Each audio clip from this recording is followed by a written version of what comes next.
Okay, I get a lot of comments asking about or intrigued about the way that I knit.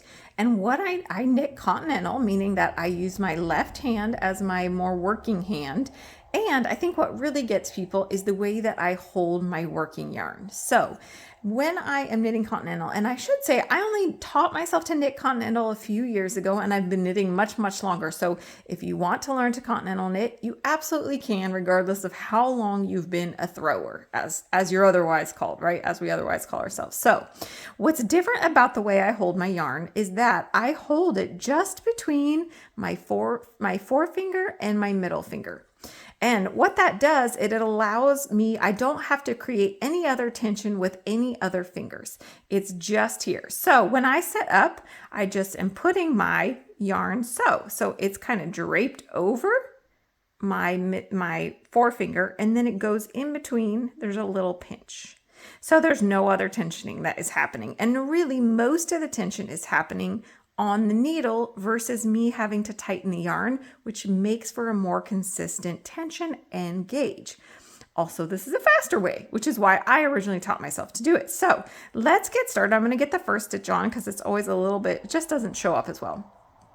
But you'll see that the way that I'm holding it, there's just this little bit of yarn here that you can see. That's where we're going to pick up. We're picking up the stitch down here, or we're picking up the yarn down here. So we go in, we pick up our stitch, and we're picking up the yarn right in there. So it's just this little gap of space. So we're going in, we're picking up that yarn, we're going through. Now, ideally, what you can do is you pick up your stitch, you pick up your yarn, you slide it off in one movement. So pick up your stitch, pick up your yarn in that little gap, slide it off. And I like to think of, don't move these fingers too much. You really want your forefinger to stay right there by your needle. And you're just doing a little movement just to give space to move the yarn off. But I'm going into my stitch, I'm picking up down here, sliding off. So ideally it's like one movement. You really don't need your right hand to do a whole lot. So go in, pick up that yarn, slide it off. And I'm mostly using this right hand finger to slide the stitches down. I have found that it is easier if your stitches are up a little bit closer than when I would be throwing, I would say. So going into the stitch, I'm picking up from down underneath that needle in that little gap, sliding off. Pick up your stitch, underneath, slide off, stitch up, underneath.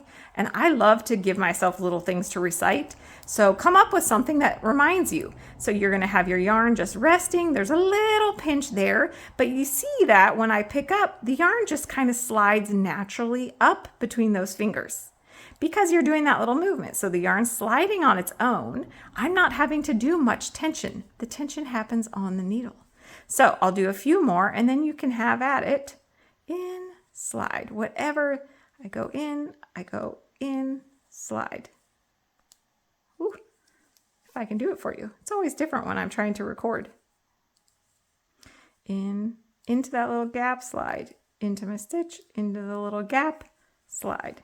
And you can just adjust your stitches as you need to as you're going along. I do find also that if especially when you're learning, having some extra yarn so you don't have that extra tension pulling from your ball does help. So just have at it. Try to keep your fingers close to that needle. I'll do a few more and then I think you'll be set to go on your own. Okay, here we go. Going in, picking up down there. Going in, and there's just that little space that you can pick up, so it just makes for a much better gauge. Your gauge should actually be your needle size versus kind of the human element where we are doing the tension ourselves. So there you go. And I will plan to do one with purling as well. Just give me a little bit to find some time to film it.